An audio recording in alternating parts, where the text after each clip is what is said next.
Foreshortening is a drawing technique used to create an illusion of an object appearing shorter or more compressed when it's facing the camera/viewer's eye. You might see illustrations with foreshortening where the object gets bigger the closer it is to the camera. See how the hands and feet here are way bigger than they should be? I just kinda sat there one day and I had a great idea for a thumbnail, but that would require me to know how to draw foreshortening. I'm not into feet, by the way. I researched, I studied, and I thought about it. Foreshortening can be quite a hassle to work with, even for some highly skilled artists. But in the end, all the hassle and hard work ends up paying off really well, producing some really amazing pieces of art. But again, why do we like it so much? Well, because it looks really cool. When we look at some of these great popular artworks, all of them has this sense of believability. What I mean by that is that they are great at conveying this illusion of 3D space. You see, we love it when something is three-dimensional. If something fails at conveying this feeling of 3D, it just doesn't appeal as much to the human eye, because it looks less believable. Psst, hey, you want my notes for foreshortening? Yup, you caught me. This is not only a foreshortening video, but also a video about tips for how you can convey this feeling of 3D. By the way, these videos were meant to be notes and tips for myself compiled into one video, so this isn't advice or a guide from an expert, just notes from a fellow learning artist.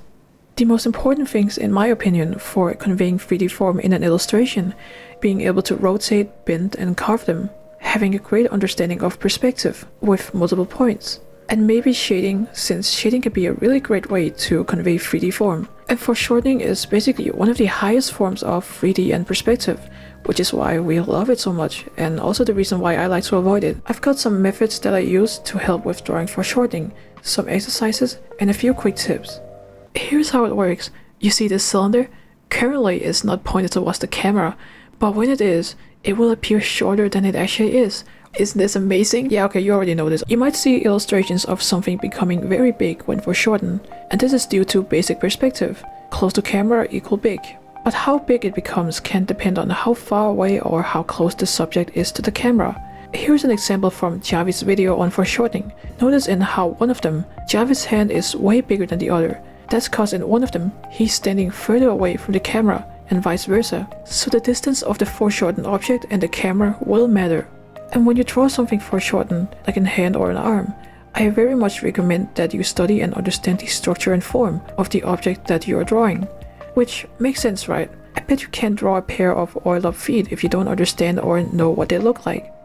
And no, I don't look at feet stuff that often. There's multiple methods that can help with drawing foreshortening. Can you just use a reference? You absolutely can, and it's not a crime. I would actually encourage you to use reference. These are the methods that I found to be helpful in some way, and there's slightly more methods than the ones that I'm mentioning here. The first method, can you guess it? It's the box. The box helps to define the depth and perspective. You can kinda use it to measure and scale how big the foreshortened part should be. I think it's an alright method. It can get the job done if you know what you're doing. I think where it might be troublesome or hard to only use this method is when you're doing a pretty complex pose. Second method is using simple forms for body parts, and then you use cylinder to draw a foreshortened arm. It's really easy to find the perspective for simple 3D forms, and using something like cylinders for the arm or leg, you can get pretty close to the actual overall form. Using forms can really help if you're dealing with complex poses. There's also the coil method. This method is basically drawing a coil thing with the circles representing the direction. This method is pretty fast and simple. I personally don't use it because I think it's a bit too messy for my own taste. That doesn't mean it's a bad method, I just have my own preferences for sketching something. Another method, somewhat close to the coil method, is cross-contour lines. Cross-contour lines are meant to highlight the 3D forms of what you're drawing and somewhat show the direction. I personally prefer this over the coil method just because it's a lot cleaner, and you can use it to define the form of something. The final method is just balling it. I probably wouldn't recommend it if you aren't familiar with drawing foreshortening. If you're using heavy reference, you could probably get away with it without looking too wonky. Every method has their own pros and cons, and there's slightly more techniques and methods than the ones I've mentioned. My go-to methods are probably the box for scaling, cross-contour lines, and something like 3D forms. Here's some extra tips. Number 1. Using bigger line art when it's closer to the camera. You know, basic perspective. If it's small, we think it's further away, and if it's big, we think it's closer. It basically further enhances this illusion of depth and perspective.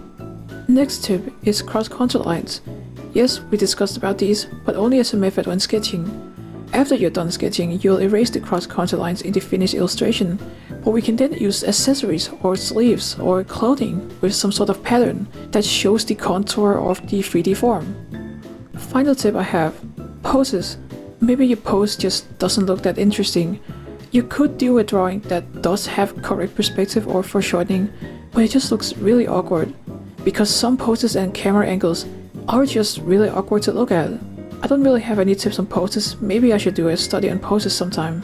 I tried using some methods and techniques for the art, and in the end, I'd say that it went pretty well, honestly. I'm satisfied enough.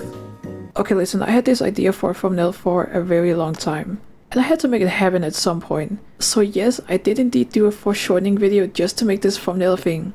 And it's not because of the fee. So how do I get better at drawing 3D stuff and foreshortening? Obviously, you do some exercises revolving around three-dimensional forms and perspective, like rotating boxes. It could also be rotating cylinders or body parts. I personally like these because it actively tests your brain into thinking in a three-dimensional space. I did do a box rotation exercise before. I decided to do it again because while I might know a lot of art-related stuff, I don't have that much practice. I didn't do the same one. I tried doing this sort of train thing. It was kind of fun. Another exercise that I've never really tried is cross-contour lines. The only times that I've actually done it is when I'm sketching an illustration, but I've never really put time into actually practicing it. So I got a picture of some fruits, an eggplant, a peach, and cherries. The reason why I chose these is because these are organic forms and are a lot less structured than something like boxes and cylinders. Cause, let's be real, drawing cross-contour lines on a basic form like a cube is a lot easier than something with a more organic shape, like a geoduck clam. And when we're drawing humans, we are working with very organic shapes. Overall, I think these fruits turned out alright. There's likely a lot more exercises than I've mentioned. Any exercises that involves 3D forms or perspective, I would generally find to be an effective exercise for getting better at foreshortening. So yeah, it's basically 3D forms and perspective on a high level, and we absolutely love it when foreshortening is pulled off well. It really gives an extra layer of depth and perspective that an illustration without foreshortening in most cases just wouldn't be able to convey. Am I saying that foreshortening needs to be applied to every single illustration? Of course not, but they do look cool though. I likely won't apply it to every single of my own illustrations. Alright, that's it for today. Go check out my stuff on Twitter and Pixiv. I also have a Twitch where I might stream on. I honestly have no idea what to do with my Twitch anymore. Good night everyone, and remember to practice.